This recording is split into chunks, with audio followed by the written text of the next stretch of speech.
Good morning दोस्तों and welcome back to हेरोजन classes.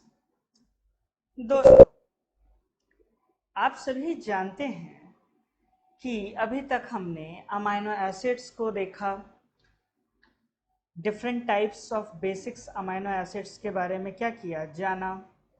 साथ ही साथ हमने चार्ज कैलकुलेशन भी देखा और भी बहुत चीज़ों को सीखा है। और अगर आपने अभी तक इन चीज़ों को नहीं जाना है और नहीं देखा है तो प्लीज़ अभी जाइए और सब्सक्राइब कीजिए हमारे चैनल पे, डैट इज़ दी हेरोजन क्लासेस, और बेल आइकन पे ज़रूर क्लिक कर दे ताकि नए नए इन्फॉर्मेशन या नए जो भी वीडियो अपलोड होंगे वो आपको मिलते जाएंगे। तो दोस्तों, पिछली वीडियो जो अल्फ़ा हेलिक्स और हेलिसेस पे चर्चा हमने की थी, बहुत लोगों को समझ में नहीं आया। तो मैं आज बेसिक ऑफ सेकेंडरी स्ट्रक्चर बताने जा रहा हूँ, जिससे शायद लोगों को अल्फा हेलिक्स के बारे में समझने में क्या हो, आसानी हो। तो ध्यान देंगे दोस्तों कि सेकेंडरी स्ट्रक्चर ऑफ प्रोटीन होता क्या है ना। What is called the secondary structure of protein. तो दोस्तों, एक तो होता है हमारा क्या, लीनियर स्ट्रक्चर, जिसमें C alpha, nitrogen, carbon and again sorry, that is C alpha, C and again what, C alpha। इस तरह के जो होते हैं, है ना, इसको हम क्या कहते हैं, पेप्टाइड ग्रुप कहते हैं, जिसमें ये सारे इन्वॉल्व होते हैं। यानी कि सी अल्फा से लेके अगले सी अल्फा तक जो होता है, that is the peptide group. और अगर हमसे बात करें सी और एन के बीच में, तो इसको हम क्या कहते हैं, पेप्टाइड बॉन्ड कहते हैं। क्या कहते हैं, पेप्टाइड बॉन्ड कहते हैं। सी और एन के बीच की हम बात करेंगे, है ना। तो किसी भी चेन में जब किसी भी तरह का मॉलिक्यूलर इंटरैक्शन, कहने का मतलब कि इंट्रा मॉलिक्यूलर इंटरैक्शन नहीं होता है। अगर एक पेप्टाइड का चेन है और इसमें किसी भी तरह का इंट्रा मॉलिक्यूलर इंटरैक्शन नहीं हो रहा है या इंटर मॉलिक्यूलर इंटरैक्शन नहीं हो रहा है, तो ये जो चेन है पॉलीपेप्टाइड का, ये क्या कहलाएगा, लीनियर चेन और प्राइमरी स्ट्रक्चर कहलाएगा। क्या कहलाएगा, प्राइमरी स्ट्रक्चर ऑफ प्रोटीन कहलाएगा। किंतु वहीं पर जब यहाँ पर इनके बैकबोन जो होते हैं, है ना, यहाँ पर तीन आपको बैकबोन मिल रहे होंगे, एक सी अल्फा सी के बीच में है और एक एन सी अल्फा के बीच में है। तो यहाँ जो बैकबोन एंगल है ना, उन बैकबोन एंगल पे जब इंट्रामॉलिक्यूलर इंटरैक्शन होता है और वहाँ पे हम साइड चेन की इन्वॉल्वमेंट नहीं देखते हैं, ना ही पढ़ते हैं, सिर्फ क्या कहते हैं, सिर्फ बैकबोन के बारे में जानने की कोशिश करते हैं कि बैकबोन इंट्रामॉलिक्यूलर इंटरैक्शन कैसा है। साइड चेन इंट्रामॉलिक्यूलर इंटरैक्शन होगा ही नहीं और सिर्फ बैकबोन इंट्रामॉलिक्यूलर इंटरैक्शन होगा, तो वैसे सिचुएशन में, उस तरह के सिचुएशन में उसको क्या कहेंगे, हम सेकेंडरी स्ट्रक्चर ऑफ प्रोटीन कहेंगे। तो सेकेंडरी स्ट्रक्चर ऑफ प्रोटीन कहते किसको है, वो यहाँ पर डेफिनेशन है और वो डेफिनेशन साफ साफ कह रहा है कि any chosen segment of a polypeptide chain, मतलब एक चेन है, उसका कोई भी चूजन सेगमेंट जो होगा, जो डिस्क्राइब करता है क्या, उसके special arrangements of its main chain atom. यानी उसके मेन चेन एटम में एक गिवन स्पेस में जो एटम्स है उसका क्या अरेंजमेंट है। बट हाँ, यहाँ पर हम उसके साइड चेन को इन्वॉल्व नहीं करते, ये साइड चेन के अरेंजमेंट की बात हम नहीं करते, है ना। या बैकबोन का अदर सेगमेंट के साथ क्या रिलेशन है, बैकबोन एंगल्स का, है ना। अब ये बातें सुनने में बड़ी अजीब सी और नई नई लग रही हैं, बट ये सब है क्या, है ना। तो बैकबोन हम कहते किसको है, डाइहेड्रल एंगल किसको कहते हैं, ये सभी चीज़ों को हम क्या करेंगे, जानने का प्रयास करें। तो ध्यान देंगे दोस्तों कि जब भी कोई एक स्पेशल अरेंजमेंट होता है ना, मतलब एक गिवन स्पेस में एटम्स का अरेंजमेंट कैसा है प्रोटीन में, उसको क्या कहते हैं हम, कन्फर्मेशन कहते हैं, है ना। उसको क्या कहते हैं, कन्फर्मेशन। और जब ये कन्फर्मेशन में हम देखते हैं कि बैकबोन एंगल जो है, बैकबोन एंगल में कौन कौन हुआ, सी अल्फा से लेके अगले सी अल्फा तक के बीच में ये जो है एंगल्स है, this are the called the backbone angles, है ना।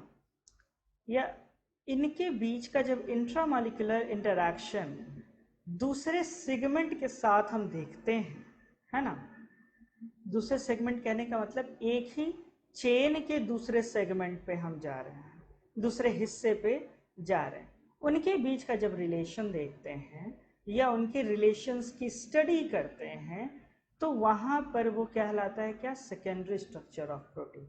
सेकेंडरी स्ट्रक्चर ऑफ प्रोटीन की एक और ख़ास बात है दोस्तों, कि सेकेंडरी स्ट्रक्चर ऑफ प्रोटीन जो होता है रेपिटेटिव होता है, मोस्ट ऑफ द टाइम में क्या होता है, रेपिटेटिव होता है, repetitive arrangement of the segment of peptides. तो ये कैसा होता है वो जानेंगे, है ना। तो ध्यान दीजिएगा, हो क्या रहा है कि जब भी एक पेप्टाइड बॉन्ड बनता है तो आप जानते हैं कि इलेक्ट्रॉन जो होता है ना, और इलेक्ट्रॉन एफिनिटी जो होता है वो ऑक्सीजन के पास क्या होता है, ज़्यादा होता है, क्योंकि ये हाईली क्या होता है, इलेक्ट्रो नेगेटिव होता है ना। हाईली क्या होता है, इलेक्ट्रोनेगेटिव होता है, और इलेक्ट्रॉन एफिनिटी भी क्या होती है इसकी, ज़्यादा होती है। और अगर इलेक्ट्रॉन एफिनिटी इसकी ज़्यादा है ना, इलेक्ट्रॉन एफिनिटी क्या होती है, ज़्यादा होती है। तो इलेक्ट्रॉन एफिनिटी ज़्यादा है तो क्या करेगा, ये बाकी जगह से इलेक्ट्रॉन को क्या करेगा, खींचने की क्षमता रखेगा, इलेक्ट्रॉन क्लाउड को अपने तरफ क्या करेगा, खींचेगा। दूसरे के इलेक्ट्रॉन क्लाउड को जब खींचेगा तो इस पर कैसा चार्ज आ जाएगा, पार्शियल नेगेटिव चार्ज आ जाएगा, है ना। और वहीं नाइट्रोजन पे कैसा चार्ज आ जाएगा, पार्शियल पॉजिटिव चार्ज आ जाएगा। यही नहीं, यहाँ एक और बात भी होगी कि इलेक्ट्रॉन पेयर की शेयरिंग होगी, तो यहाँ पार्शियल डबल बॉन्ड कैरेक्टर हो जाएगा। तो ध्यान दीजिएगा दोस्तों कि जब हम एक नॉर्मल C और N के बीच में कोवैलेंट बॉन्ड को दर्शाते हैं तो यहाँ पर रोटेशन करना आसान है ना, लेकिन अगर यहाँ पर डबल बॉन्ड आ जाए तो रोटेशन करना पॉसिबल नहीं होगा, यहाँ पर किसी प्रकार का रोटेशन देखने को नहीं मिलेगा। और जब रोटेशन देखने को ही नहीं मिलेगा, है ना, तो यहाँ पर कैसा हो गया, रेस्ट्रिक्टेड हो गया, ठीक है। तो इसके बाद अगला जो पेप्टाइड बॉन्ड होगा वहाँ पर भी क्या होगा, रेस्ट्रिक्टेड होगा मूवमेंट, उसके अगला भी क्या होगा, रेस्ट्रिक्टेड होगा। और यहाँ पर किस तरह का, यहाँ पर एक डाइपोल भी क्या हो रहा है, बन रहा है ना। तो ये जो डाइपोल कन्फर्मेशन है अपोजिट चार्जेस का, जो एक दूसरे को अट्रैक्ट करने का कोशिश करेगा, एक तो ये, दूसरा है restricted of C and N. ये दोनों मिलकर क्या करेंगे कि कन्फर्मेशन ऑफ प्रोटीन को क्या कर देंगे, रेस्ट्रिक्ट कर देंगे। यानी एक प्रोटीन हजारों तरह के कन्फर्मेशन, हजारों तरह के अरेंजमेंट शो कर सकता है, लेकिन इन दोनों चीज़ों के कारण, डाइपोल इंटरैक्शन और ये रेस्ट्रिक्टेड मूवमेंट जो हो गया स्पेशल डबल बॉन्ड कैरेक्टर के कारण, अब क्या होगा कि ये जो होगा रेस्ट्रिक्टेड मूवमेंट ही शो करेगा। और मूवमेंट सिर्फ कहाँ कहाँ पर होगा, तो मूवमेंट होगा सिर्फ फाई पे, है ना, और साई पे। यहाँ पर हमारा साई होगा, तो फाई और साई पे हमारा क्या होगा, सिर्फ मूवमेंट होगा दोनों साइड में, जैसा कि यहाँ पे हम कोशिश कर रहे हैं। तो इस कारण से क्या होगा कि रिस्ट्रिक्टेड मूवमेंट के कारण क्या हो जाएगा कि ये जो है ये बन जाएगा कैसा, को प्लेनर बन जाएगा, यानी कि जो भी एटम्स होंगे वो क्या होंगे, एक ही प्लेन में होने की कोशिश करेंगे। ये चीज़ समझ में आ गई, कोप्लेनर होंगे। और अगर कोप्लेनर होंगे, पेप्टाइड बॉन्ड रिस्ट्रिक्टेड हो गया है ना, तो ये सारे के सारे किस में होंगे, एक ही प्लेन में होंगे। अब ध्यान दीजिएगा कि मान लीजिए कि ये एक प्लेन है किसका, एक पेप्टाइड बॉन्ड का, ये दूसरा है और ये क्या है, ये तीसरा है। तो जब दो प्लेन्स के, है ना, दो प्लेन्स के बीच में जो इंटरसेक्शन हुआ है, यहाँ पर क्या हुआ है कि यहाँ पर एक साई है 2 और 3 के बीच में, और इधर क्या है, फाई है 1 और 2 के बीच में, है ना। यहाँ पर क्या है,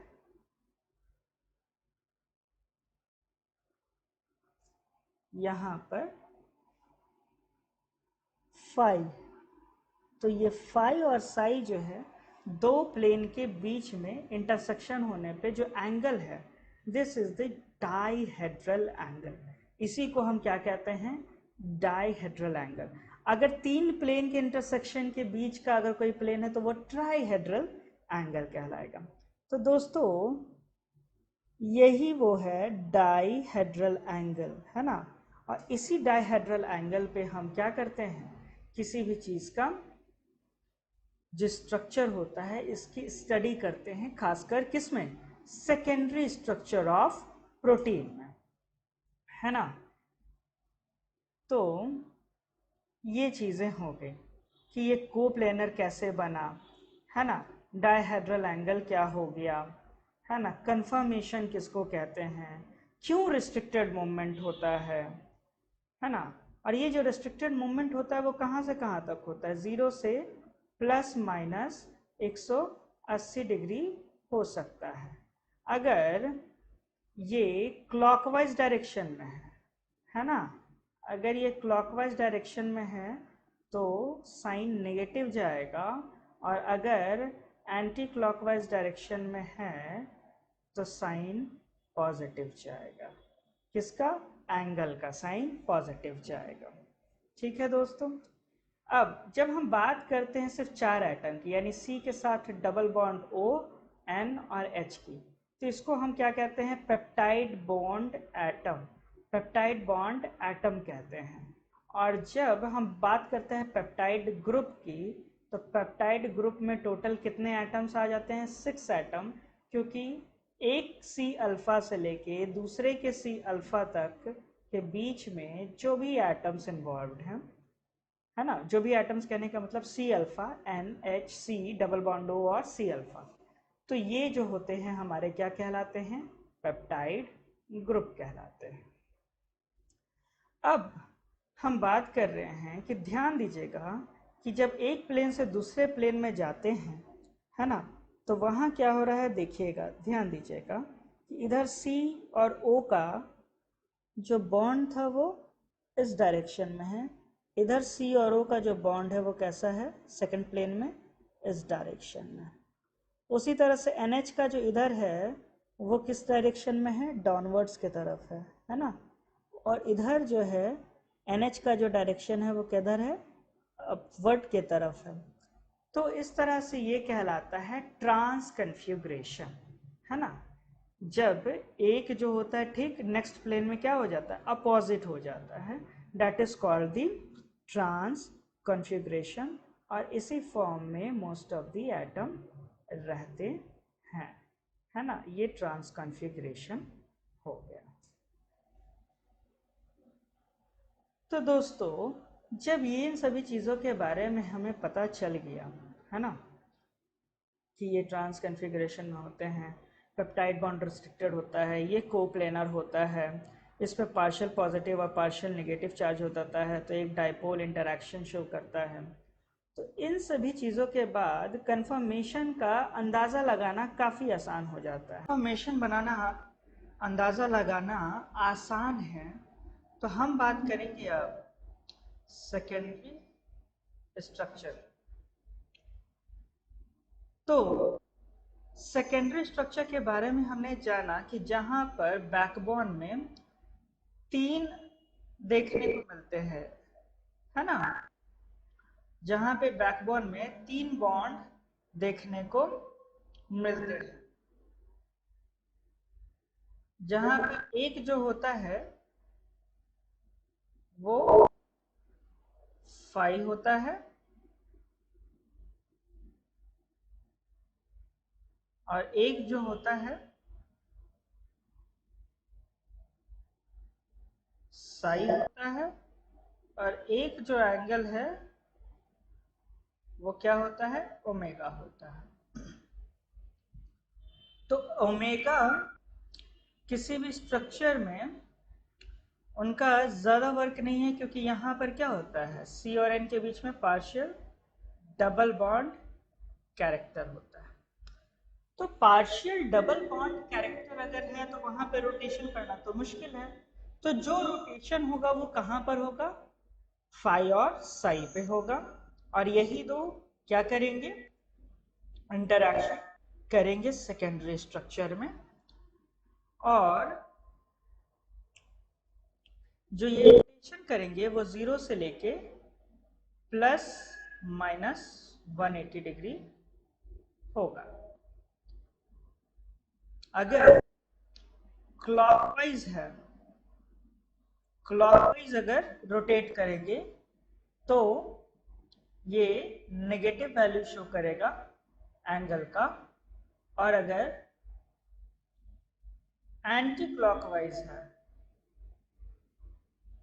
अगर एंटी क्लॉकवाइज है तो ये पॉजिटिव एंगल शो करेगा, है ना, कैसा, पॉजिटिव एंगल शो करेगा। तो अगर एक फिक्स्ड खास पैटर्न में फाई और साई डाइहेड्रल एंगल जो है इंट्रामॉलिक्यूलर इंटरैक्शन करते हैं, कैसा, एक फिक्स्ड पैटर्न में, तो वो कहलाता है रेगुलर सेकेंडरी स्ट्रक्चर। और जब डाइहेड्रल एंगल्स में इंट्रामॉलिक्यूलर इंटरैक्शन तो होते हैं, पर वो एक फिक्स्ड पैटर्न में नहीं होते हैं, तो उनको हम कहते हैं क्या, रैंडम कॉइल कहते हैं। जब एक फिक्स्ड पैटर्न में, जब एक फिक्स्ड पैटर्न में अरेंजमेंट होता है तो वहां पर क्या होता है कि पॉसिबिलिटी है कि वो एल अमाइनो एसिड से बने हों, है ना, या ये भी पॉसिबिलिटी है कि वो किससे बने हों, डी अमाइनो एसिड से बने हों। तो अगर एल अमाइनो एसिड से बने हों तो वो राइट हैंडेड स्ट्रक्चर लेते हैं, और अगर डी फॉर्म से बने हुए हों तो वो अगर एल फॉर्म से बने हुए हैं तो वो लेफ्ट हैंडेड स्ट्रक्चर शो करते हैं, और अगर डी फॉर्म से बने हैं तो राइट हैंडेड शो करते हैं। रेगुलर सेकेंडरी स्ट्रक्चर के कुछ एग्जाम्पल्स हैं, जैसे कि अल्फा हेलिक्स हो गया,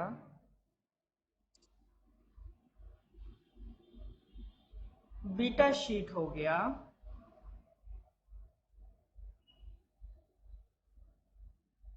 और बीटा टर्न भी हो गया, और भी बहुत सारे,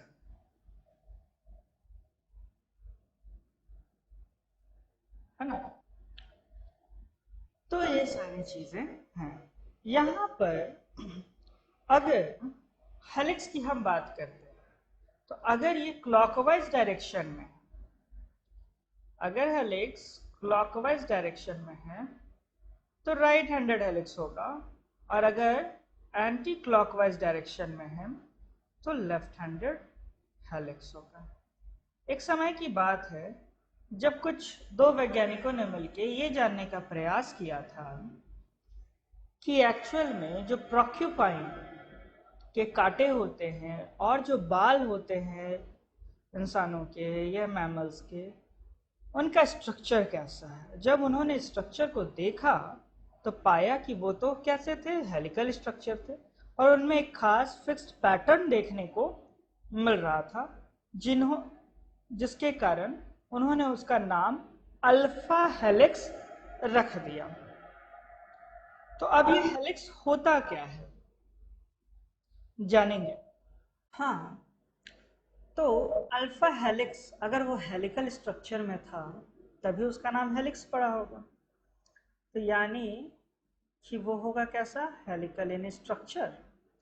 और दूसरी बात कि यहाँ एक गौर से देखने वाली चीज़ है कि फर्स्ट फिगर में आप देखिए लेफ्ट हैंड साइड में सबसे ऊपर वाला जो फिगर है उसमें ये जो रंगीन रंगीन बॉल्स हैं, है ना, वो बाहर के तरफ है। ये जो बॉल्स हैं ये कौन से हैं, ये आर ग्रुप के बॉल हैं।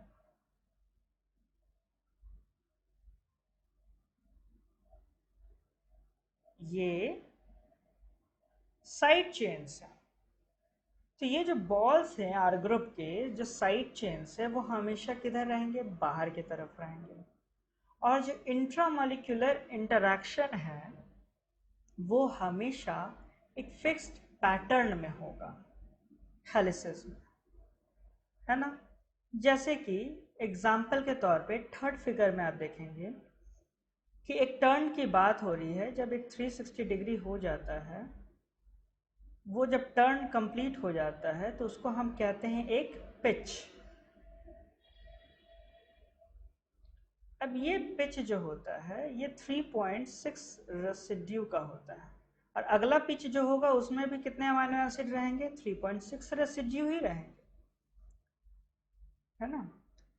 यहाँ पर जो बॉन्डिंग होता है अल्फा हेलिक्स की मैं बात कर रहा हूँ, वहाँ पर CO अगर n एटम का है तो अगला जो ये जो n एटम है किसके साथ बॉन्ड करेगा, NH ऑफ n+4। यानी कि अगर ये N1 है तो ये किसके साथ बाइंड करेगा, 5 के साथ, यानी n+4, 1+4। जहाँ पे n क्या होगा कि कौन सा प्लेस है अमाइनो एसिड का उस हेलिक्स में, है ना। तो C और O जो होगा किसका, पेप्टाइड का, है ना, जो nth स्टेट में होगा या nth प्लेस पे होगा, वो N और H वाले के साथ हाइड्रोजन बॉन्ड बनाएगा जो n+4 के प्लेस पे होगा। तो ये बात है अल्फा हेलिक्स की। ठीक उसी तरह पाई हेलिक्स में C और O जो होगा वो N अगर है तो N और H किसके साथ बाइंड करेगा, n+3 के साथ। पाई हेलिक्स में N और n+5 होगा। तो इस प्रकार से एक फिक्स्ड पैटर्न में क्या होगा, चलेगा बॉन्डिंग। बात करें अगर अल्फा हेलिक्स का तो ये -47 और -57 डिग्री का क्या होगा, यहाँ पर ये एंगल बनाएगा डायहेड्रल एंगल, और ये रिपीट करेगा हर एक स्ट्रक्चर में, है ना।